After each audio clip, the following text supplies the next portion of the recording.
ਵਾਹਿਗੁਰੂ जी का खालसा वाहिगुरू जी की फतेह। TV84 ਦੇ ਸਾਰੇ ਦਰਸ਼ਕ ਤੇ ਸਰੋਤੇ ਜਿਹੜੇ ਸਾਡੇ ਨਾਲ ਇਸ ਵਕਤ ਨਾਰਥ ਅਮਰੀਕਾ ਦੇ ਵਿੱਚੋਂ ਜੁੜੇ ਹੋਏ ਆ ਜਾਂ ਫਿਰ ਸੋਸ਼ਲ ਮੀਡੀਆ ਦੇ ਰਾਹੀਂ ਸਾਨੂੰ ਦੁਨੀਆ ਭਰ ਦੇ ਵਿੱਚ ਦੇਖ ਰਹੇ ਆ, ਉਹਨਾਂ ਸਾਰਿਆਂ ਦਾ ਮੈਂ ਅਮਰਵੀਰ ਸਿੰਘ ਅੱਜ ਇਸ ਪ੍ਰੋਗਰਾਮ ਦੇ ਵਿੱਚ ਤਹਿ ਦਿਲੋਂ ਸਵਾਗਤ ਕਰਦਾ।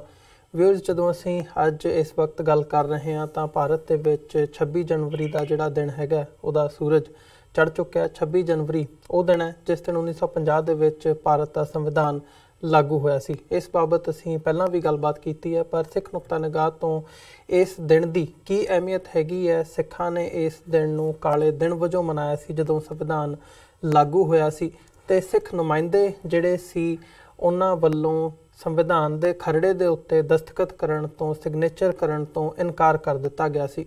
उहदे कई रीजनस हैगे ने, जिहदे विच एक मुख रीजन है कि धारा 25B सिखां नूं केसाधारी हिंदू दसदी है। उस तो बाद दा जिहड़ा टाइम पीरियड हैगा पिछले ये सारे दहाकियां दा किवें इहदे विच कौम ने स्ट्रगल कीती है। पहलां पंजाबी सूबे दे लई अपनी बोली दे लई जिहड़ा मोर्चा लाया, फिर 1978 तो लैके 84 तक दा सफ़र एक वखरा सी। 84 तो बाद एक जिहड़ा संघर्ष सी वो एक खाड़कू संघर्ष जिहनूं असीं कह के पुकारदे हां, हथियारबंद संघर्ष सी ਉਹ ਵੱਖਰਾ ਸੀ। ਤੇ ਉਸ ਤੋਂ ਬਾਅਦ ਅੱਜ ਜਿੱਥੇ ਅਸੀਂ ਖਲੋਤੇ ਹਾਂ, ਕਿਵੇਂ ਪੰਜਾਬ ਦੇ ਜਿਹੜੇ ਪਾਣੀ ਹੈਗੇ ਆ, ਪੰਜਾਬ ਦੀ ਜਿਹੜੀ ਕਿਸਾਨੀ ਹੈਗੀ ਹੈ, ਕਿਵੇਂ ਉਹਦੇ 'ਚ ਡਾਊਨਫਾਲ ਆਇਆ ਹੈਗਾ। ਕਿਤੇ ਨਾ ਕਿਤੇ ਜਿਹੜੀਆਂ ਸਟੇਟ ਦੀਆਂ, ਭਾਰਤ ਸਰਕਾਰ ਦੀਆਂ ਜਿਹੜੀਆਂ ਕੇਂਦਰ ਦੀਆਂ ਨੀਤੀਆਂ ਨੇ, ਉਹ ਪੰਜਾਬ ਪੱਖੀ ਨਾ ਹੋਣ ਦਾ, ਪੰਜਾਬ ਦੀ ਹਰ ਪੱਖੋਂ ਵਿਰੋਧਤਾ ਕਰਨ ਦਾ, ਜਾਂ ਪੰਜਾਬ ਨੂੰ ਇੱਕ ਦਲਦਲ ਦੇ ਵਿੱਚ ਸੁੱਟਣ ਦੀ ਜਿਹੜੀ ਨੀਤੀ ਹੈਗੀ ਆ, ਉਹ ਪੰਜਾਬ ਦੇ ਜਿਹੜੇ ਲੀਡਰ ਹੈਗੇ ਆ, ਆਗੂ ਹੈਗੇ ਆ, ਉਹ ਬਿਆਨ ਕਰਦੇ ਆ। ਸੋ ਇੱਕ ਲੰਬੀ ਚੌੜੀ ਦਾਸਤਾਨ ਹੈਗੀ ਆ। ਅੱਜ ਇਹਦੇ ਕੁਝ ਅੰਸ਼ਾਂ ਦੇ ਉੱਤੇ ਅੱਜ ਅਸੀਂ ਗੱਲਬਾਤ ਕਰਾਂਗੇ ਕਿ ਇਹ ਐਗਜ਼ੈਕਟਲੀ ਕੀ ਹੈਗਾ, ਅੱਜ ਅਸੀਂ ਕਿੰਨਾਂ ਹਾਲਾਤਾਂ ਦੇ ਵਿੱਚੋਂ ਲੰਘ ਰਹੇ ਹਾਂ ਤੇ ਇਹਨੂੰ ਸੁਧਾਰਨ ਦੇ ਲਈ ਕੀ ਕੀਤਾ ਜਾ ਸਕਦਾ। ਇਹ ਸਾਰੀ ਗੱਲਬਾਤ ਦੇ ਲਈ ਅੱਜ ਸਾਡੇ ਨਾਲ ਅਕਾਲੀ ਦਲ ਅੰਮ੍ਰਿਤਸਰ ਦੇ ਜਨਰਲ ਸਕੱਤਰ ਪ੍ਰੋਫੈਸਰ ਮਹਿੰਦਰਪਾਲ ਸਿੰਘ ਸਾਡੇ ਕੋਲ, ਸਾਡੇ ਨਾਲ ਪਟਿਆਲੇ ਤੋਂ ਫੋਨ ਲਾਈਨ ਤੇ ਬਣੇ ਨੇ। ਆਓ ਉਹਨਾਂ ਨਾਲ ਮਿਲ ਕੇ ਅੱਜ ਦੀ ਵਿਚਾਰ ਚਰਚਾ ਦੀ ਸ਼ੁਰੂਆਤ ਕਰਦੇ ਹਾਂ। ਪ੍ਰੋਫੈਸਰ ਸਾਹਿਬ, ਤੁਹਾਡਾ ਸਵਾਗਤ ਹੈ ਜੀ। ਵਾਹਿਗੁਰੂ ਜੀ ਕਾ ਖਾਲਸਾ ਵਾਹਿਗੁਰੂ ਜੀ ਕੀ ਫਤਿਹ। ਵਾਹਿਗੁਰੂ ਜੀ ਕਾ ਖਾਲਸਾ ਵਾਹਿਗੁਰੂ ਜੀ ਕੀ ਫਤਿਹ। ਅਮਰਵੀਰ ਸਿੰਘ ਜੀ। ਪ੍ਰੋਫੈਸਰ ਸਾਹਿਬ, ਕੀ ਕਹਿਣਾ ਚਾਹੋਗੇ ਇਸ ਬਾਬਤ? 26 ਜਨਵਰੀ ਦਾ ਦਿਨ ਜਿਵੇਂ ਆਲਰੇਡੀ ਮੈਂਸ਼ਨ ਕੀਤਾ, ਤੇ ਇਸ ਵਕਤ ਜਿਹੜੀਆਂ ਸਿੱਖ ਕੌਮ ਹੈਗੀ ਆ ਉਹਦੇ ਵੱਲੋਂ 26 ਜਨਵਰੀ ਨੂੰ ਮੁੱਖ ਰੱਖਦਿਆਂ ਹੋਇਆਂ ਕਾਲੇ ਦਿਨ ਵਜੋਂ ਮਨਾਉਣ ਦਾ ਉਦੋਂ ਵੀ ਉਹ ਸੀ, ਤੇ ਅੱਜ ਵੀ ਜਦੋਂ ਸਿੱਖ ਕੌਮ ਦੀ ਗੱਲ ਕਰਦੇ ਹਾਂ ਤਾਂ ਕਿਤੇ ਨਾ ਕਿਤੇ ਇਸ ਦਿਨ ਨੂੰ, ਕਿਉਂਕਿ ਸੰਵਿਧਾਨ 'ਤੇ ਨਾ ਹੀ ਦਸਤਖਤ ਕੀਤੇ ਤੇ ਸਿੱਖ ਕੌਮ ਨੂੰ ਜਿਵੇਂ ਕੇਸਾਧਾਰੀ ਹਿੰਦੂ ਦੱਸਿਆ ਗਿਆ ਸੰਵਿਧਾਨ ਦੇ ਵਿੱਚ, ਇਸ ਬਾਬਤ ਕੀ ਕਹਿਣਾ ਚਾਹੋਗੇ ਇਸ ਦਿਨ ਦੀ ਅਹਿਮੀਅਤ ਬਾਰੇ, ਤੇ ਇਹ ਦਿਨ ਕੀ ਸਿੰਬਲਾਈਜ਼ ਕਰਦਾ ਹੈ ਕੌਮ ਦੇ ਲਈ? ਹਾਂਜੀ, 26 ਜਨਵਰੀ ਜਿਵੇਂ ਕਿ ਭਾਰਤ ਵਾਲੇ ਲੋਕ, ਇੰਡੀਆ ਵਾਲੇ ਲੋਕ ਆਪਣਾ ਸੰਵਿਧਾਨ ਲਾਗੂ ਹੋਣ ਦਾ ਦਿਨ ਮਨਾਉਂਦੇ ਨੇ, ਜਿਹਦੇ ਵਿੱਚ ਉਹਨਾਂ ਨੂੰ 26 ਜਨਵਰੀ 1950 ਨੂੰ ਕਾਨੂੰਨੀ ਤੌਰ ਤੇ ਹੱਕ ਤੇ ਫਰਜ਼ ਅਦਾ ਕਰਨ ਦਾ ਦਸਤਾਵੇਜ਼ ਸੌਂਪਿਆ ਗਿਆ। ਉਹ ਦਿਨ 1947 ਤੋਂ ਬਾਅਦ ਦੂਜੀ ਵਾਰ ਸਿੱਖਾਂ ਨੂੰ ਲਿਖਤੀ ਤੌਰ ਤੇ ਇਹ ਦਸਤਾਵੇਜ਼ ਰਾਹੀਂ ਕਾਲੇ ਦਿਨ ਦਾ ਸ਼ੁਰੂਆਤ ਕਹਿ ਸਕਦੇ ਹਾਂ, ਉਹ ਦਸਤਾਵੇਜ਼ ਆ ਸਿੱਖਾਂ ਲਈ ਇਹ, ਜਿਹਨੇ ਉਹਦਾ ਬਲੈਕ ਹਿਸਟਰੀ ਜਿਹੜੀ ਹੈ ਇਸ ਦੇਸ਼ ਦੇ ਵਿੱਚ ਸ਼ੁਰੂ ਕੀਤੀ ਹੈ ਲਿਖਤੀ ਤੌਰ ਤੇ। ਵੈਸੇ ਤਾਂ 1947 ਤੋਂ ਬਾਅਦ ਮਾਸਟਰ ਤਾਰਾ ਸਿੰਘ ਨਾਲ ਕੀਤੇ ਵਾਅਦੇ ਜਾਂ ਹੋਰ ਲੀਡਰ ਸਾਹਿਬਾਨ ਨਾਲ ਕੀਤੇ ਵਾਅਦਿਆਂ ਤੋਂ ਮੁਨਕਰ ਹੋ ਕੇ ਇਸ ਦੇਸ਼ ਦੀ ਲੀਡਰਸ਼ਿਪ, ਚਾਹੇ ਉਹ ਨਹਿਰੂ ਹੋਵੇ, ਚਾਹੇ ਉਹ ਪਟੇਲ ਹੋਵੇ, ਚਾਹੇ ਉਹ ਗਾਂਧੀ ਹੋਵੇ, ਉਹਨਾਂ ਨੇ ਦਰਸਾ ਦਿੱਤਾ ਸੀ ਕਿ ਤੁਹਾਡੇ ਨਾਲ ਅਸੀਂ ਧੋਖਾ ਕਰ ਲਿਆ ਹੈ, ਤੁਸੀਂ ਇਹਦੇ ਵਿੱਚੋਂ ਹੁਣ ਜੇ ਕੁਝ ਕਰ ਸਕਦੇ ਹੋ ਤਾਂ ਤੁਸੀਂ ਦੇਖੋ, ਅਸੀਂ ਤੁਹਾਡੇ ਨਾਲ ਸਹਿਮਤ ਨਹੀਂ ਆ ਕਿ ਤੁਹਾਨੂੰ ਇੱਕ ਅੱਡ ਖਿੱਤਾ ਦਿੱਤਾ ਜਾਵੇ, ਜਿਵੇਂ ਕਿ ਅਸੀਂ ਵਾਅਦਾ ਕੀਤਾ ਸੀ। ਇਹ ਇੰਡੀਅਨ ਲੀਡਰਸ਼ਿਪ ਨੇ ਜ਼ਬਾਨੀ 1947 ਤੋਂ 1950 ਤੱਕ ਕਹਿ ਦਿੱਤਾ ਸੀ ਜੀ, ਪਰ 1950 ਦੇ ਦਸਤਾਵੇਜ਼ ਨੇ ਇਹ ਸਾਬਤ ਕਰਤਾ ਕਿ ਉਹ ਤਾਂ ਸਾਨੂੰ ਕੌਮ ਹੀ ਨਹੀਂ ਮੰਨਦੇ, ਉਹ ਤਾਂ ਸਾਨੂੰ ਸਿੱਖ ਡੈਫੀਨੇਸ਼ਨ ਇੱਕ ਅੰਡਰੇ ਕੌਮ ਦੇ ਤੌਰ ਤੇ ਲੈਂਦੇ ਹੀ ਨਹੀਂ ਹਨ, ਤੇ ਅਸੀਂ ਉਹਨਾਂ ਤੋਂ ਫਿਰ ਕੀ ਆਸ ਕਰਦੇ ਹਾਂ।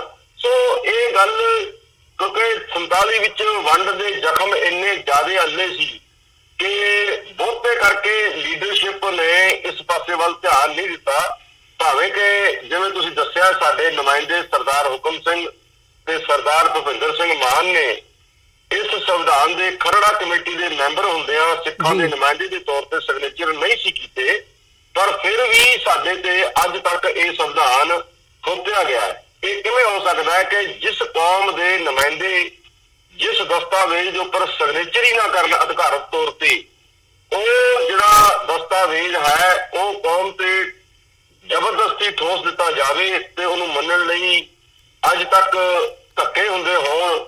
ਬਾਕੀ ਤੁਸੀਂ ਜਿਵੇਂ ਬਿਆਨ ਕੀਤਾ ਉਹ ਚੈਪਟਰ ਨੇ ਸਾਡੇ ਦਰਦਨਾਕ ਸ਼ੁਰੂਆਤ ਦੇ, ਚਾਹੇ ਅਸੀਂ ਉਹ ਪੰਜਾਬ ਅੱਡ ਮੰਗਿਆ ਹੋਵੇ, ਚਾਹੇ 78 ਦੇ ਵਿੱਚ ਉਹਨਾਂ ਨੇ ਸਾਨੂੰ ਦੱਸਾ ਦਿੱਤਾ ਹੋਵੇ ਕਿ ਅਸੀਂ ਤੁਹਾਨੂੰ ਸਿੱਖ ਡੈਫੀਨੇਸ਼ਨ ਵਿੱਚ ਤਾਂ ਲਿਆਉਂਦੇ ਨਹੀਂ, ਪਰ ਜਿਹੜੇ ਤੁਸੀਂ ਦਿਸਦੇ ਸਿੱਖ ਹੋ ਅਸੀਂ ਉਹਨਾਂ ਨੂੰ ਜਿਸਮਾਨੀ ਤੌਰ ਤੇ ਵੀ ਖਤਮ ਕਰਨਾ ਹੈ।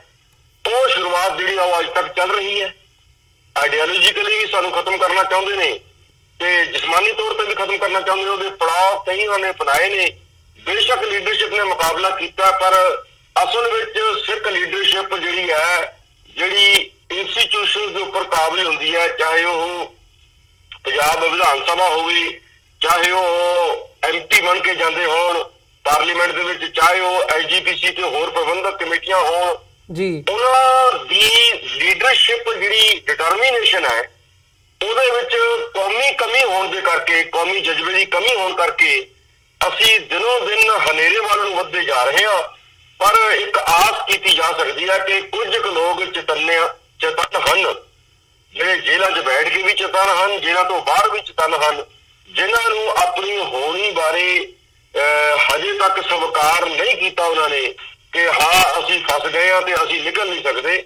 ਉਹਨਾਂ ਨੇ ਇਸ ਚੀਜ਼ ਦਾ ਅੱਡ-ਅੱਡ ਤਰੀਕਿਆਂ ਦੇ ਨਾਲ ਮੁਕਾਬਲਾ ਕੀਤਾ। ਜਿਵੇਂ ਕਿ ਮੈਂ ਆਪਣੀ ਪਾਰਟੀ ਵਾਸਤੇ ਕਹਿ ਸਕਦਾ ਕਿ ਸ਼੍ਰੋਮਣੀ ਅਕਾਲੀ ਦਲ ਅੰਮ੍ਰਿਤਸਰ ਨੇ 1984 ਤੋਂ ਬਾਅਦ ਜਦੋਂ ਤੋਂ ਇਹਦੀ ਸਥਾਪਨਾ ਹੋਈ ਹੈ, ਇਹਨੇ ਇਸ ਦੇਸ਼ ਨਾਲੋਂ ਇੱਕ ਅੱਡਰਾ ਦੇਸ਼ ਬਣਾ ਕੇ ਹੀ ਹੱਲ ਸਮਝਿਆ ਕਿ 26 ਜਨਵਰੀ 1950 ਦੇ ਵਿੱਚ ਜਿਸ ਡੈਫੀਨੇਸ਼ਨ ਦੇ ਵਿੱਚ ਸਾਨੂੰ ਲਿਆਇਆ ਗਿਆ ਹੈ, ਉਹਦੇ ਵਿੱਚ ਸਿੱਖ ਧਰਮ ਤੇ ਸਿੱਖ ਕਲਚਰ ਜਿਹੜਾ ਹੈ ਉਹ ਮੁਰਦਾ ਰੂਪ ਵਿੱਚ ਹੀ ਰਹਿ ਸਕਦਾ ਹੈ, ਜਿੰਦਾ ਰੂਪ ਵਿੱਚ ਨਹੀਂ ਰਹਿ ਸਕਦਾ। ਸੋ ਖਾਲਿਸਤਾਨ ਦੀ ਪ੍ਰਾਪਤੀ ਹੀ ਇਹਦਾ ਅਸੀਂ ਇੱਕ ਹੱਲ ਮੰਨਦੇ ਹਾਂ ਤੇ ਉਹਦੇ ਲਈ ਸੰਘਰਸ਼ ਕਰ ਰਹੇ ਹਾਂ। ਇਹ ਇੱਕ ਆਸ ਦੀ ਕਿਰਨ ਮੈਂ ਆਪਣੇ ਤੌਰ ਤੇ ਤੁਹਾਡੇ ਸਰੋਤਿਆਂ ਨਾਲ ਸਾਂਝੀ ਕਰ ਸਕਦਾ।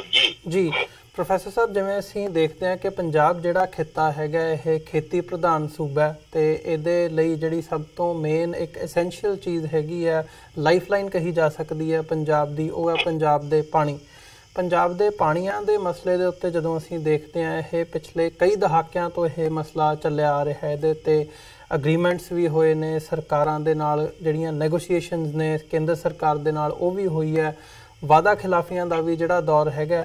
ਇਹਦੇ ਪਿੱਛੇ ਰੀਜ਼ਨ ਕੀ ਸਮਝਦੇ ਹੋ ਕਿ ਪੰਜਾਬ ਦੇ ਨਾਲ ਜਦੋਂ ਅਸੀਂ ਇਹ ਗੱਲ ਕਰਦੇ ਹਾਂ ਵੀ ਕੇਂਦਰ ਨੇ ਮਤਰੇਈ ਮਾਂ ਵਾਲਾ ਸਲੂਕ ਕੀਤਾ, ਤਾਂ ਕੀ ਉਹ ਮਾਨਸਿਕਤਾ ਦੇ ਵਿੱਚ ਹੀ ਹੈਗਾ, ਪੰਜਾਬ ਨੂੰ ਦੱਬਣ ਦੀ ਲਾਈਨ ਨਜ਼ਰ ਆਉਂਦੀ ਹੈ? ਇਹਦੇ ਬਿਹਾਈਂਡ, ਇਹਦੇ ਪਿੱਛੇ ਜਦੋਂ ਰੀਜ਼ਨ ਦੀ ਅਸੀਂ ਗੱਲ ਕਰਦੇ ਹਾਂ, ਮਤਲਬ ਪੰਜਾਬ ਵੀ ਜਿਹੜਾ ਹੈਗਾ ਉਸੇ ਖਿੱਤੇ ਦਾ, ਉਸੇ ਭਾਰਤ ਦੇ ਵਿੱਚ ਹੀ ਜੇ ਅਸੀਂ ਕਹਿ ਲਈਏ ਹੁਣ ਹੈਗਾ, ਉਸੇ ਨਕਸ਼ੇ ਦੇ ਵਿੱਚ ਹੈਗਾ, ਤਾਂ ਕਿਉਂ ਨਹੀਂ ਉਹ ਜਿਹੜੇ ਇਸ਼ੂ ਰਿਜ਼ੋਲਵ ਕੀਤੇ ਜਾਂਦੇ?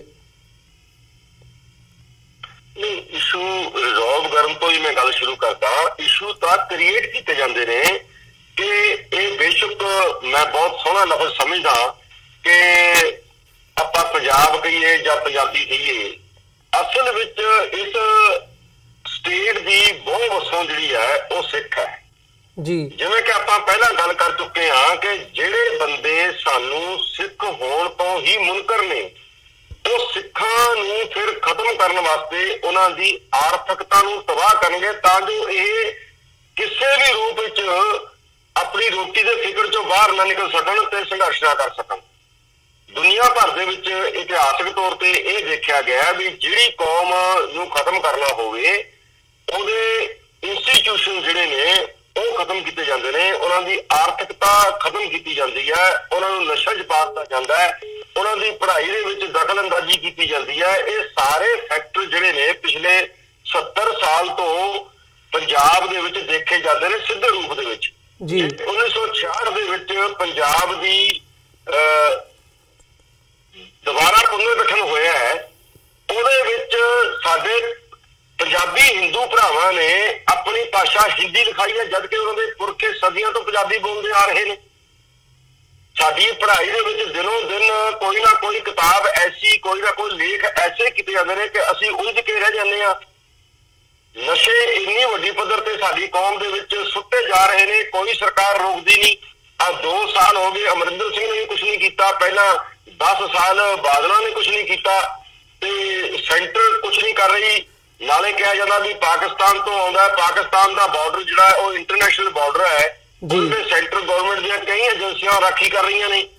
ਪਰ ਉਹ ਆਰਥਿਕਤਾ ਤੇ ਸਾਡੇ ਜਿਸਮ ਦੇ ਉੱਤੇ ਇੱਕ ਐਸੀ ਮਾਰ ਮਾਰਨਾ ਚਾਹੁੰਦੇ ਨੇ ਜਿਹਦੇ ਨਾਲ ਅਸੀਂ ਆਪਣੇ ਪੈਰਾਂ ਤੇ ਖੜ ਨਾ ਸਕੀਏ। ਜਿਵੇਂ ਤੁਸੀਂ ਪਾਣੀਆਂ ਦੀ ਗੱਲ ਕੀਤੀ ਹੈ, ਪਾਣੀ ਪੰਜਾਬ ਦੀ ਜਾਂ ਕਿਸੇ ਵੀ ਖੇਤੀ ਪ੍ਰਧਾਨ ਸੂਬੇ ਦੀ ਲਾਈਫ ਲਾਈਨ ਹੈ, ਔਰ ਸਾਡੇ ਤਾਂ ਇਸ ਖਿੱਤੇ ਦਾ ਨਾਂ ਹੀ ਪਾਣੀਆਂ ਤੋਂ ਪਿਆ ਜੀ। ਦੁਨੀਆ ਵਿੱਚ ਸ਼ਾਇਦ ਹੀ ਕੋਈ ਐਸਾ ਖਿੱਤਾ ਹੋਵੇ ਜਿਸ ਦੇਸ਼ ਦਾ ਨਾਂ ਹੀ ਪਾਣੀਆਂ ਤੋਂ ਪਿਆ ਹੋਵੇ। 5 ਆਬ 5 ਪਾਣੀਆਂ ਦੀ ਧਰਤੀ, 5 ਦਰਿਆਵਾਂ ਦੀ ਧਰਤੀ। ਬੇਸ਼ੱਕ ਸਾਡੇ ਕੋਲ 3 ਦਰਿਆ ਰਹਿ ਗਏ ਨੇ, ਪਰ ਤਿੰਨਾਂ ਦਾ ਹੀ ਕੰਟਰੋਲ ਸਾਡੇ ਤੋਂ ਖੋਹ ਲਿਆ ਗਿਆ। ਜਦੋਂ ਹੜ੍ਹ ਆਉਂਦੇ ਨੇ ਤਾਂ ਪੰਜਾਬ ਦੀ ਧਰਤੀ ਪ੍ਰਭਾਵਿਤ ਹੁੰਦੀ ਹੈ।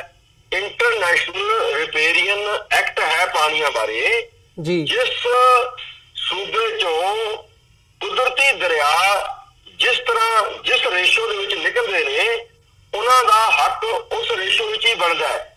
ਸਾਡੇ ਕੋਲੋਂ ਤਾਂ ਸਾਰੇ ਪਾਣੀ ਸਾਡੇ ਪਿੱਛੇ ਰੋਕ ਲਏ ਗਏ ਡੈਮਾਂ ਦੇ ਉੱਤੇ, ਤੇ ਡੈਮਾਂ ਦਾ ਜਿਹੜਾ ਹੈਡਵਰਕਸ ਦਾ ਜਿਹੜਾ ਕੰਟਰੋਲ ਹੈ ਉਹ ਪੰਜਾਬ 'ਚ ਉਹਦੀ ਦਖਲਅੰਦਾਜ਼ੀ ਨਹੀਂ ਹੈ।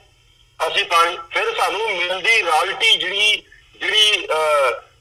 ਮਹਾਰਾਜਾ ਗੰਗਾ ਸਿੰਘ ਨੇ ਅੰਗਰੇਜ਼ਾਂ ਦੇ ਟਾਈਮ ਤੇ ਸੰਧੀ ਕਰਕੇ ਸਾਡੇ ਤੋਂ ਪਾਣੀ ਪੰਜਾਬ ਤੋਂ ਲਿਆ ਸੀ, ਉਹਦੀ ਉਹ ਮੁਆਵਜ਼ਾ ਦਿੰਦੇ ਸੀ, ਰਾਇਲਟੀ ਦਿੰਦੇ ਸੀ। ਉਹ ਰਾਇਲਟੀ ਵੀ 1966 ਤੋਂ ਬਾਅਦ ਬੰਦ ਕਰਤੀ ਸਾਡੀ।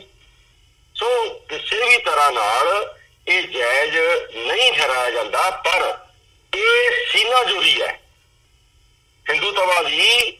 ਸਿੱਖਾਂ ਨੂੰ ਆਰਥਿਕ ਤੌਰ ਤੇ, ਆਈਡੀਓਲੋਜੀਕਲ ਤੌਰ ਤੇ, ਜਿਨਸੀ ਤੌਰ ਤੇ, ਸਰੀਰਕ ਤੌਰ ਤੇ ਖਤਮ ਕਰਨ ਦੀ ਆਈਡੀਓਲੋਜੀ ਦਾ ਹਿੱਸਾ ਹੈ ਕਿ ਸਾਡੀ ਸਭ ਤੋਂ ਮਹੱਤਵਪੂਰਨ। ਹੁਣ ਅਸੀਂ ਤਾਂ 15 ਲੱਖ ਮੋਟਰਾਂ ਲਾ ਕੇ ਪੰਜਾਬ ਦੇ ਹੇਠੋਂ ਪਾਣੀ ਕੱਢੀ ਜਾਂਦੇ ਆ ਜੀ, ਤੇ ਸਾਡਾ ਜਿਹੜਾ ਪੰਜਾਬ ਦੇ ਉੱਪਰੋਂ ਪਾਣੀ ਜਾਂਦਾ ਹੈ ਉਹ ਹਰਿਆਣੇ ਨੂੰ ਤੇ ਰਾਜਸਥਾਨ ਨੂੰ ਜਾ ਰਿਹਾ ਹੈ।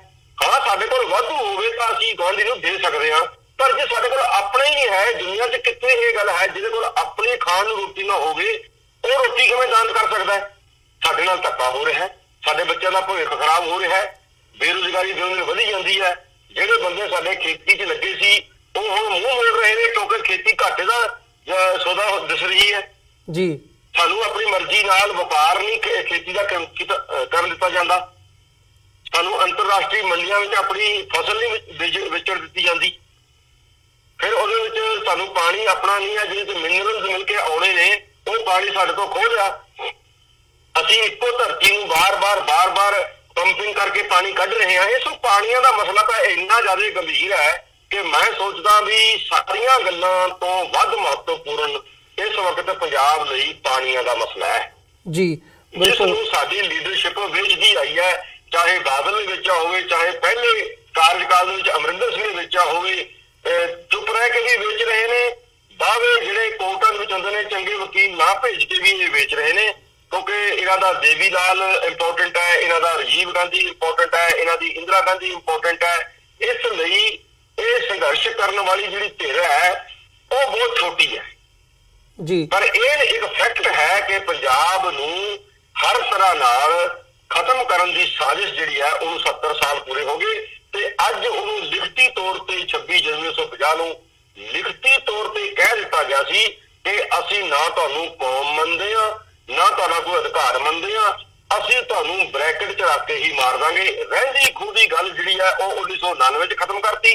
ਸਾਨੂੰ ਇੱਕੋ ਹੀ ਅਧਿਕਾਰ ਮਿਲਿਆ ਸੀ ਵੀ ਜਿਹੜੇ ਹਿੰਦੂ ਨੇ ਧਾਰਾ 25B ਦੇ ਤਹਿਤ ਜੀ, ਸਿੱਖ ਵੀ, ਜੈਨੀ ਵੀ, ਬੋਧੀ ਵੀ, ਉਹਨਾਂ ਚੋਂ ਜਿਹੜੇ ਸਿੱਖ ਹਿੰਦੂ ਨੇ ਉਹ they can carry and wear kirpan with them, ਉਹ ਅਧਿਕਾਰ ਇੱਕ ਮਿਲਿਆ ਸੀ ਸਿੱਖ ਹੋਣ ਦੇ ਨਾਤੇ। ਤੇ ਉਹ ਵੀ ਪ੍ਰੈਕਟੀਕਲੀ 1999 ਦੇ ਵਿੱਚ ਸਰਦਾਰ ਸਿਮਰਨਜੀਤ ਸਿੰਘ ਮਾਨ ਜਦੋਂ ਕਿਰਪਾਨ ਲੈ ਕੇ ਪਾਰਲੀਮੈਂਟ 'ਚ ਆਪਾਂ ਕਾਨੂੰਨੀ ਅਧਿਕਾਰ ਐਕਸਰਸਾਈਜ਼ ਕਰਨ ਲੱਗੇ ਸੀ, ਉਹ ਵੀ ਉਹਨਾਂ ਨੂੰ ਫਿਜ਼ੀਕਲੀ ਐਕਸਰਸਾਈਜ਼ ਨਹੀਂ ਕਰਨ ਦਿੱਤਾ ਗਿਆ। ਤੇ ਜਿਹੜੀ ਸਿੱਖ ਲੀਡਰ ਸੋ ਕਾਲ ਉਸ ਟਾਈਮ ਟੋੜਾ ਤੇ ਬਾਦਲ ਸੀ, ਉਹ ਵੀ ਹਿੰਦੂਤਵਾ ਦੇ ਹੱਕ 'ਚ ਭੁਗਤੀ ਤੇ ਮਾਨ ਸਾਹਿਬ ਨੂੰ ਉਹਨੇ ਸੰਵਿਧਾਨਕ ਹੱਕ ਲੈਣ ਤੋਂ ਇੱਕ ਮਖੌਲ ਦੇ ਰੂਪ ਵਿੱਚ ਕਹਿਤਾ ਕਿ ਮਾਨ ਨੇ ਕਿਹੜਾ ਜਾ ਕੇ ਅੰਦਰ ਗੱਤਾ ਖੇਡਣਾ ਸੀ।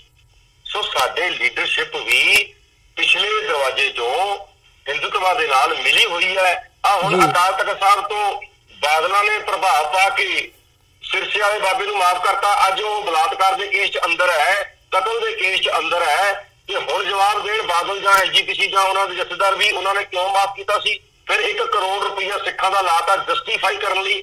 ਸੋ ਮੇਰਾ ਇਹ ਕਹਿਣ ਦਾ ਮਤਲਬ ਇਹ ਹੈ ਕਿ ਜਿਹੜੀ ਸਿੱਖ ਲੀਡਰਸ਼ਿਪ ਇੱਥੇ ਇੰਸਟੀਟਿਊਸ਼ਨਸ ਦੇ ਉੱਪਰ ਹਾਵੀ ਹੈ, ਕਿਸੇ ਵੀ ਭੁਲੇਖੇ ਪਾ ਕੇ ਪੰਜਾਬ ਦੇ ਲੋਕਾਂ ਨੂੰ, ਉਹਨੇ ਵੀ ਸਿੱਖਾਂ ਨੂੰ ਵੇਚਿਆ ਜੀ। ਪ੍ਰੋਫੈਸਰ ਸਾਹਿਬ, ਜਿਵੇਂ ਤੁਸੀਂ ਨਸ਼ਿਆਂ ਦੀ ਗੱਲ ਕੀਤੀ ਹੈ ਕਿ ਇਸ ਵਕਤ ਪੰਜਾਬ ਦੇ ਵਿੱਚ ਜਿਹੜੀ ਨੌਜਵਾਨੀ ਹੈਗੀ ਆ ਉਹਨੂੰ ਨਸ਼ਿਆਂ ਦੇ ਦਲਦਲ ਦੇ ਵਿੱਚ ਸੁੱਟਿਆ ਜਾ ਰਿਹਾ ਹੈ, ਧੱਕਿਆ ਜਾ ਰਿਹਾ ਹੈ। ਇਹ ਜਦੋਂ ਅਸੀਂ ਨਸ਼ਿਆਂ ਦੀ ਗੱਲ ਕਰਦੇ ਹਾਂ ਤਾਂ ਆਮ ਤੌਰ 'ਤੇ ਇਹ ਗੱਲ ਕਹੀ ਜਾਂਦੀ ਹੈ ਕਿ ਪੰਜਾਬ ਦੇ ਵਿੱਚ ਜਿਹੜੇ ਨਸ਼ੇ ਹੈਗੇ ਆ ਉਹ ਸਰਕਾਰੀ ਜਿਹੜੀਆਂ ਏਜੰਸੀਆਂ ਨੇ ਉਹਨਾਂ ਦੀ ਮਰਜ਼ੀ ਤੋਂ ਬਿਨਾਂ, ਉਹਨਾਂ ਦੀ ਸ਼ਹਿ ਤੋਂ ਬਿਨਾਂ ਨਹੀਂ ਆਉਂਦੇ, ਪਰ ਜਿਹੜੀਆਂ ਦਲੀਲਾਂ ਹੈਗੀਆਂ ਨੇ ਅਖਬਾਰਾਂ ਦੇ ਵਿੱਚ ਵੀ ਤੇ ਅਦਰਵਾਈਜ਼ ਵੀ, ਜਿਵੇਂ ਤੁਸੀਂ ਜ਼ਿਕਰ ਕੀਤਾ ਵੀ ਪਾਕਿਸਤਾਨ ਤੋਂ ਆ ਜਾਂਦਾ ਹੈ ਜਾਂ ਇੱਦਾਂ ਹੋ ਜਾਂਦਾ ਹੈ, ਜਾਂ ਪੰਜਾਬ ਦੀ ਜਿਹੜੀ ਜਵਾਨੀ ਹੈਗੀ ਹੈ ਉਹ ਬੇਰੁਜ਼ਗਾਰ ਹੈ, ਭਟਕੀ ਹੋਈ ਹੈ, ਉਹ ਨਸ਼ੇ ਕੰਜ਼ਿਊਮ ਕਰਨਾ ਚਾਹੁੰਦੇ ਨੇ, ਇੱਦਾਂ ਦੀਆਂ ਜਿਹੜੀਆਂ ਦਲੀਲਾਂ ਨੇ ਉਹ ਦਿੱਤੀਆਂ ਜਾਂਦੀਆਂ ਨੇ। ਇਹਦੇ ਵਿੱਚ ਸਰਕਾਰੀ ਹੱਥ ਹੋਣ ਦੇ ਜਾਂ ਸਰਕਾਰੀ ਸ਼ਹਿ ਹੋਣ ਦੇ ਜਿਹੜੇ ਫੈਕਟਸ ਹੈਗੇ ਆ ਜਾਂ ਜਿਹੜੇ ਨੁਕਤੇ ਹੈਗੇ ਆ ਉਹ ਕੀ ਨੇ, ਜਿਹਦੇ ਤੋਂ ਜਿਹੜੇ ਸਾਡੇ ਦਰਸ਼ਕ ਹੈਗੇ ਆ ਉਹ ਇਹ ਗੱਲ ਭਲੀ ਭਾਂਤ ਸਮਝ ਸਕਣ ਕਿ ਐਗਜ਼ੈਕਟਲੀ ਇਹ ਹੈ ਕੀ? ਮੈਂ ਇਹ ਕਹਿਣਾ ਕਿ ਜਦੋਂ ਹੁਣ ਨੰਗਾ ਚਿੱਟਾ ਸੱਚ ਹੀ ਉੱਤੇ ਪਰਦਾ ਪਾਉਣ ਦੀ ਸਰਕਾਰ ਖੁਦ ਕੋਸ਼ਿਸ਼ ਕਰੇ ਤਾਂ ਆਵਾਮ ਨੂੰ ਸਮਝ ਲੈਣਾ ਚਾਹੀਦਾ ਹੈ ਕਿ ਸਰਕਾਰ ਚਾਹੁੰਦੀ ਨਹੀਂ ਹੈ ਕਿ ਨਸ਼ੇ ਬੰਦ ਹੋਣ। ਜਿਵੇਂ ਕਿ ਪਿਛਲੇ ਸਾਲਾਂ ਦੇ ਵਿੱਚ ਇੱਕ ਗੱਲ ਬਿਲਕੁਲ ਸਪਸ਼ਟ ਕੰਧ ਤੇ ਲਿਖੀ ਲੋਕਾਂ ਨੇ ਪੜ੍ਹੀ ਕਿ ਜਿਹੜਾ ਬਿਕਰਮ ਸਿੰਘ ਮਜੀਠੀਆ ਹੈ ਉਹ ਨਸ਼ਿਆਂ ਦੇ ਸੌਦਾਗਰਾਂ ਦਾ ਸਰਦਾਰ ਹੈ। ਜਗਦੀਸ਼ ਸਿੰਘ ਭੋਲਾ ਜਿਹੜਾ ਡੀਐਸਪੀ ਸੀ ਪੰਜਾਬ ਪੁਲਿਸ, ਉਹਨੇ ਸ਼ਰੇਆਮ ਕਹਿ ਦਿੱਤਾ ਸੀ ਕਿ ਅਸੀਂ ਤਾਂ ਕਰਿੰਦੇ ਹਾਂ, ਸਾਡਾ ਸਰਦਾਰ ਤਾਂ ਬਿਕਰਮਜੀਤ ਸਿੰਘ ਮਜੀਠੀਆ ਹੈ। ਉਹਨੂੰ ਕੁੱਟ-ਕੁੱਟ ਕੇ ਬਾਦਲ ਸਰਕਾਰ ਨੇ ਮਨਾ ਲਿਆ ਕਿ ਤੂੰ ਇਹ ਗੱਲ ਕਹਿਣੀ ਨਹੀਂ ਹੈ। ਜਦੋਂ ਹਕੂਮਤ ਦਾ ਸਾਲਾ ਇਸ ਕੰਮ ਦੇ ਵਿੱਚ ਸਰਗਣਾ ਹੋਵੇ, ਮੇਨ ਸਰਗਣਾ ਹੋਵੇ, ਤੇ ਜਿਹੜੀ ਵਿਰੋਧੀ ਧਿਰ ਹੈ ਉਸ ਵਕਤ ਦਾ ਤੁਸੀਂ ਬਿਆਨ ਕੱਢ ਕੇ ਪੜ੍ਹ ਲਓ ਕਿ ਜਦੋਂ ਸੀਬੀਆਈ ਦਾ ਹੱਥ ਪੈਣ ਲੱਗਾ ਬਿਕਰਮ ਮਜੀਠੀਆ ਤੇ, ਤਾਂ ਆਪੋਜੀਸ਼ਨ ਲੀਡਰ ਦੇ ਤੌਰ ਤੇ ਅਮਰਿੰਦਰ ਸਿੰਘ ਨੇ ਇਸ ਗੱਲ ਦਾ ਵਿਰੋਧ ਕੀਤਾ ਵੀ ਸੀਬੀਆਈ ਦੀ ਕੋਈ ਲੋੜ ਨਹੀਂ ਹੈ। ਉਹਨੂੰ ਕੀ ਲੋੜ ਪੈ ਗਈ ਸੀ? ਹੁਣ ਫਿਰ ਉਹਦੀ ਸਰਕਾਰ ਆ ਗਈ। ਸੋ ਮੇਰਾ ਮਤਲਬ ਕਹਿਣ ਤੋਂ ਹਕੂਮਤ ਦਾ ਸਾਲਾ ਹੋਵੇ ਤੇ ਦੂਜੀ ਹਕੂਮਤ ਦਾ ਉਹ ਪਿਆਰਾ ਹੋਵੇ ਤੇ ਫਿਰ ਨਸ਼ੇ ਕਿਵੇਂ ਰੁਕ ਸਕਦੇ ਨੇ? ਸਿੰਥੈਟਿਕ ਨਸ਼ੇ ਦੀ ਗੱਲ ਉਦੋਂ ਸਾਹਮਣੇ ਆਈ ਸੀ ਕਿ ਕੋਈ ਪਾਕਿਸਤਾਨ ਤੋਂ ਨਸ਼ੇ ਨਹੀਂ ਆਉਂਦੇ। ਜਿਹੜੇ ਔਲਖ ਬਿੱਟੂ ਔਲਖ ਦੇ ਉਹਦੇ ਬੰਦੇ ਸੀ ਮਜੀਠੀਏ ਦੇ, ਇਹਨਾਂ ਦੀਆਂ ਫੈਕਟਰੀਆਂ ਨੇ ਦਵਾਈਆਂ ਦੀਆਂ ਬੱਦੀ ਨਾਲਾਗੜ੍ਹ ਹਿਮਾਚਲ ਪ੍ਰਦੇਸ਼ ਦੇ ਵਿੱਚ। ਉੱਥੋਂ ਸਿੰਥੈਟਿਕ ਡਰੱਗ ਜਿਹੜੇ ਨੇ ਉਹ ਬਹਾਨੇ ਸਿਰ, ਦਵਾਈਆਂ ਦੇ ਬਹਾਨੇ ਉਹ ਉੱਥੋਂ ਆ ਜਾਂਦੇ ਨੇ ਤੇ ਮਜੀਠੀਏ ਦੇ ਜਿਹੜੇ ਕਰਿੰਦੇ ਨੇ ਉਹ ਸਾਰੇ ਪੰਜਾਬ ਦੇ ਵਿੱਚ ਉਹਨਾਂ ਨੂੰ ਸਪਲਾਈ ਕਰ ਦਿੰਦੇ ਨੇ ਜੀ। ਸੋ ਸਿੰਥੈਟਿਕ ਡਰੱਗ ਜਿਹੜਾ ਹੈ ਇਹ ਉਸ ਵਕਤ ਸਾਹਮਣੇ ਆਇਆ ਸੀ, ਅਖਬਾਰਾਂ 'ਚ ਡਿਟੇਲ ਛਪੀਆਂ, ਸਾਰੇ ਫੜੇ ਗਏ, ਪਰ ਮਜੀਠੀਆ ਨਹੀਂ ਫੜਿਆ ਗਿਆ। ਸੋ ਇਹੋ ਜਿਹੇ ਕਈ ਮਜੀਠੀਏ ਹੋਰ ਵੀ ਹੋਣਗੇ, ਮੈਂ ਇਹ ਨਹੀਂ ਕਹਿੰਦਾ। ਹੁਣ ਵੀ ਇੱਕ ਮਤਲਬ ਕਹਿਣ ਤੋਂ ਐਮਐਲਏ ਨੇ ਆਵਾਜ਼ ਉਠਾ ਦਿੱਤੀ ਕਾਂਗਰਸ ਨੇ ਵੀ ਜਿਹੜੇ ਅਫਸਰ ਨੇ ਉਹ ਕਰਵਾ ਰਹੇ ਨੇ। ਤਾਂ ਨਾ ਤਾਂ ਅਫਸਰ ਸਰਕਾਰ ਤੋਂ ਲੁਕੇ ਹੁੰਦੇ ਨੇ, ਨਾ ਰਾਜਨੀਤਿਕ ਲੋਕ ਲੁਕੇ ਹੁੰਦੇ ਨੇ।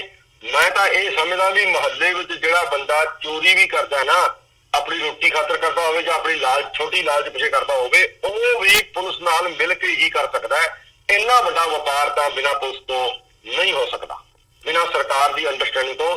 ਇਹਦਾ ਮਤਲਬ ਕੀ ਹੈ ਕਿ ਆਪਾਂ ਨੂੰ ਥੋੜਾ ਜਿਹਾ ਪ੍ਰਤਿਆਹ ਕੇ ਦੇਖੀਏ। ਇਹ ਇਕੱਲਾ ਮਜੀਠੀਏ ਤੱਕ ਨਾ ਸੀਮਿਤ ਰੱਖੀਏ, ਇਹ ਇਕੱਲਾ ਪੰਜਾਬ ਤੱਕ ਸਰਕਾਰ ਤੱਕ ਨਾ ਸੀਮਿਤ ਰੱਖੀਏ। ਇਹਦੇ ਵਿੱਚ ਵੀ 26 ਜਨਵਰੀ ਵਾਲਾ 1950 ਵਾਲਾ ਰੂਲ ਹੈ ਕਿ ਸੈਂਟਰ ਦੀ ਜਿਹੜੀ ਸਟੇਟ ਪਾਲਿਸੀ ਹੈ ਉਹ ਜਦੋਂ ਸਿੱਖਾਂ ਦੇ ਮੁੰਡਿਆਂ ਨੂੰ 1984 ਤੋਂ 94 ਤੱਕ ਮਾਰ ਕੇ ਖਤਮ ਨਹੀਂ ਕਰ ਸਕੀ, ਤਾਂ ਅਗਲਾ ਪੈਂਤੜਾ ਜਿਹੜਾ ਸੀ, ਇੱਕ ਤਾਂ ਇਹਨਾਂ ਨੂੰ ਪੋਲਿਊਟਡ ਗਾਇਕੀ ਦੇ ਵਿੱਚ ਪਾ ਦਿੱਤਾ ਜਾਵੇ, ਗੰਦੀ ਗਾਇਕੀ ਨੂੰ ਪ੍ਰਮੋਟ ਕੀਤਾ ਜਾਵੇ, ਇੱਕ ਸਿੱਖ ਸਰੂਪ ਨੂੰ ਖਤਮ ਕੀਤਾ ਜਾਵੇ ਤੇ ਜੈਲ ਲਾ ਕੇ ਤੇ ਨੱਤੀਆਂ ਪਾ ਕੇ ਉਭਾਰਿਆ ਜਾਵੇ। ਤੇ ਤੀਜਾ ਸੀਗਾ ਕਿ ਜੇ ਇਦਾਂ ਵੀ ਨਹੀਂ ਖਤਮ ਹੁੰਦੇ ਫਿਰ ਇਹਨਾਂ ਨੂੰ ਨਸ਼ੇ ਨਾਲ ਮਾਰਤਾ ਜਾਵੇ। ਇਹ ਸੈਂਟਰ ਦੀ ਸਟੇਟ ਪਾਲਿਸੀ ਹੈ ਜਿਹਨੂੰ ਕਾਂਗਰਸ ਵੀ ਸਵੀਕਾਰ ਕਰਦੀ ਹੈ, ਜਿਹਨੂੰ ਬੀਜੇਪੀ ਤੇ ਬਾਦਲ ਵੀ ਸਵੀਕਾਰ ਕਰਦੇ ਆ ਰਹੇ ਨੇ। ਇਹ ਕੰਨ ਤੇ ਲਿਖਿਆ ਸੱਚ ਹੈ। ਕਦੋਂ ਪੰਜਾਬ ਦੇ ਲੋਕ ਉੱਠਣਗੇ, ਜਦੋਂ ਉੱਠਣਗੇ ਸਿਮਰਨਜੀਤ ਸਿੰਘ ਮਾਨ ਤੇ ਉਹਨਾਂ ਵਰਗੇ ਹੋਰ ਦਿਆਨਤਦਾਰ ਲੀਡਰਾਂ ਨੂੰ ਪਾਰਲੀਮੈਂਟ 'ਚ ਭੇਜਣਗੇ ਜਾਂ ਸਟੇਟ ਅਸੈਂਬਲੀ ਦੇ ਵਿੱਚ ਭੇਜਣਗੇ ਤਾਂ ਜਾ ਕਰਕੇ ਕੋਈ ਆਸ ਕੀਤੀ ਜਾ ਸਕਦੀ ਹੈ। ਨਹੀਂ ਤਾਂ ਫਿਲਹਾਲ ਮੈਨੂੰ ਅਜੇ ਕੋਈ ਆਸ ਲੱਗਦੀ ਨਹੀਂ ਕਿ ਪੰਜਾਬ ਦੇ ਵਿੱਚੋਂ ਨਸ਼ਾ ਖਤਮ ਹੋ ਜਾਊਗਾ, ਕਿਉਂਕਿ ਇਹ ਆਪ ਚਾਹੁੰਦੇ। ਜੀ ਪ੍ਰੋਫੈਸਰ ਸਾਹਿਬ, ਜਾਂਦੇ ਜਾਂਦੇ ਇੱਕ ਸਵਾਲ ਮੈਂ, ਜਿਹੜੀ ਪੰਜਾਬ ਦੀ ਲੀਡਰਸ਼ਿਪ ਹੈਗੀ ਹੈ ਉਹ ਇਸ ਵਕਤ ਜਦੋਂ ਅਸੀਂ ਅਖਬਾਰਾਂ ਦੇ ਵਿੱਚ ਜਾਂ ਓਵਰਆਲ ਦੇਖਦੇ ਹਾਂ ਤਾਂ ਇੱਕ ਅਵੇਅਰਨੈਸ ਜ਼ਰੂਰ ਹੈਗੀ ਆ ਇਹਨਾਂ ਮੁੱਦਿਆਂ ਦੇ ਉੱਤੇ, ਭਾਵੇਂ ਉਹ ਨਸ਼ਿਆਂ ਦੀ ਗੱਲ ਹੋਵੇ, ਪੰਜਾਬ ਦੇ ਪਾਣੀਆਂ ਦਾ ਇਸ਼ੂ ਹੋਵੇ ਜਾਂ ਅਦਰਵਾਈਜ਼ ਜਿਹੜੇ ਪੰਜਾਬ ਦੇ ਇਸ਼ੂਜ਼ ਹੈਗੇ ਆ, ਪੰਜਾਬੀਅਤ ਦੀ ਗੱਲ, ਉੱਥੇ ਆਪਣੇ ਹੱਕਾਂ ਦੀ ਗੱਲ ਜਿਹੜੀ ਹੈ ਉਹ ਸਾਨੂੰ ਨਜ਼ਰ ਆਉਂਦੀ ਹੈ। ਪਰ ਇਕਮੁੱਠਤਾ ਦੀ ਕਿਤੇ ਨਾ ਕਿਤੇ ਬਹੁਤ ਵੱਡੀ ਕਮੀ ਨਜ਼ਰ ਆਉਂਦੀ ਹੈ। ਉਹ ਭਾਵੇਂ ਜਿਹੜੀਆਂ ਪੰਥਕ ਧਿਰਾਂ ਹੈਗੀਆਂ ਨੇ ਉਹ ਹੋਣ ਜਾਂ ਓਵਰਆਲ ਜੇ ਪੰਜਾਬ ਦੇ ਹਵਾਲੇ ਨਾਲ ਗੱਲ ਕਰਨੀ ਹੋਵੇ ਤਾਂ ਜਿਹੜੀਆਂ ਪੰਜਾਬ ਦੇ ਹਿੱਤਾਂ ਨੂੰ ਪਿਆਰ ਕਰਦੀਆਂ ਧਿਰਾਂ ਹੈਗੀਆਂ ਨੇ, ਭਾਵੇਂ ਉਹ ਇੰਡੀਵਿਜੂਅਲ ਹੋਣ, ਕੁਝ ਬੰਦੇ ਹੋਣ, ਬਹੁਤੇ ਹੋਣ, ਜਿੰਨਾ ਵੀ ਉਹਨਾਂ ਦਾ ਦਾਰੋਮਦਾਰ ਹੋਵੇ, ਉਹਨਾਂ ਦੇ ਵਿੱਚ ਏਕਤਾ ਦੀ ਜਿਹੜੀ ਕਮੀ ਹੈਗੀ ਹੈ ਉਹ ਬਹੁਤ ਵੱਡੀ ਨਜ਼ਰ ਆਉਂਦੀ ਹੈ। ਤੁਹਾਨੂੰ ਲੱਗਦਾ ਹੈ ਵੀ ਆਉਣ ਵਾਲੇ ਸਮੇਂ ਦੇ ਵਿੱਚ ਇਹਦੇ 'ਤੇ ਕੋਈ ਕੰਸੈਂਸਸ ਬਿਲਡ ਹੋ ਸਕਦੀ ਹੈ? ਜਿਵੇਂ ਬਰਗਾੜੀ ਮੋਰਚੇ ਦੇ ਵਿੱਚ ਇੱਕ ਜ਼ਰੂਰ ਮੁੱਢ ਵੱਜਦਾ ਨਜ਼ਰ ਆਇਆ ਸੀ ਕਿ ਜਿਹੜਾ ਆਉਣ ਵਾਲੀਆਂ ਚੋਣਾਂ ਹੈਗੀਆਂ ਨੇ ਉਹਦੇ ਵਿੱਚ ਸਾਰੇ ਇਕਮੁੱਠਤਾ ਦੇ ਨਾਲ ਚੋਣਾਂ ਲੜਨਗੇ, ਪਰ ਹੁਣ ਕਿਤੇ ਨਾ ਕਿਤੇ ਉਹ ਵੀ ਧੁੰਦਲਾ ਜਿਹਾ ਜਾਪਦਾ ਹੈ।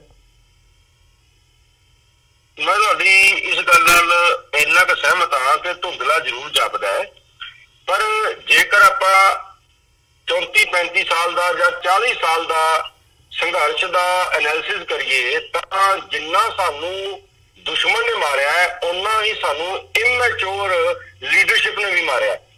ਜਿਹੜੇ ਬਾਦਲ ਨੇ ਜਾਂ ਅਮਰਿੰਦਰ ਨੇ, ਇਹਨਾਂ ਨੂੰ ਤਾਂ ਮੈਂ ਸਿੱਖਾਂ ਦੇ ਦੁਸ਼ਮਣ ਮੰਨਦਾ, ਕਾਂਗਰਸ ਹੋਵੇ, ਬੀਜੇਪੀ ਹੋਵੇ, ਬਾਦਲ ਹੋਣ।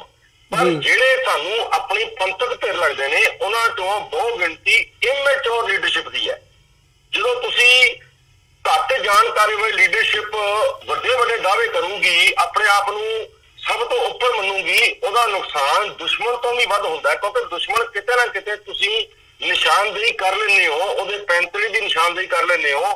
ਪਰ ਇਮੈਚੋਰ ਲੀਡਰਸ਼ਿਪ ਜਿਹੜੀ ਹੈ ਉਹਦੀ ਨਿਸ਼ਾਨਦੇਹੀ ਕਰਨੀ ਬੜੀ ਮੁਸ਼ਕਲ ਹੁੰਦੀ ਆ। ਉਹ ਸਿੱਟੇ ਜਾ ਕੇ ਜਦ ਤੱਕ 20 ਸਾਲ 25 ਸਾਲ ਸਾਹਮਣੇ ਆਉਂਦੇ ਨੇ, ਜਿਵੇਂ ਉਦਾਹਰਨ ਦੇ ਤੌਰ ਤੇ 1992 ਦਾ ਬਾਈਕਾਟ ਕੀਤਾ, ਉਹ ਇਮੈਚੋਰ ਲੀਡਰਸ਼ਿਪ ਦਾ ਕੰਮ ਸੀ ਕਿ ਉਹਨਾਂ ਨੇ ਧੱਕੇ ਨਾਲ ਸਾਰੀ ਸਿੱਖ ਵੋਟ ਨੂੰ ਘਰਾਂ ਵਿੱਚ ਬੰਦ ਕਰਕੇ ਬੇਅੰਤ ਸਿੰਘ ਨੂੰ ਚੀਫ ਮਿਨਿਸਟਰ ਬਣਾਇਆ ਤੇ ਬੇਅੰਤ ਸਿੰਘ ਨੇ ਫਿਰ ਸਾਡੇ ਸਿੱਖ ਮਾਰੇ।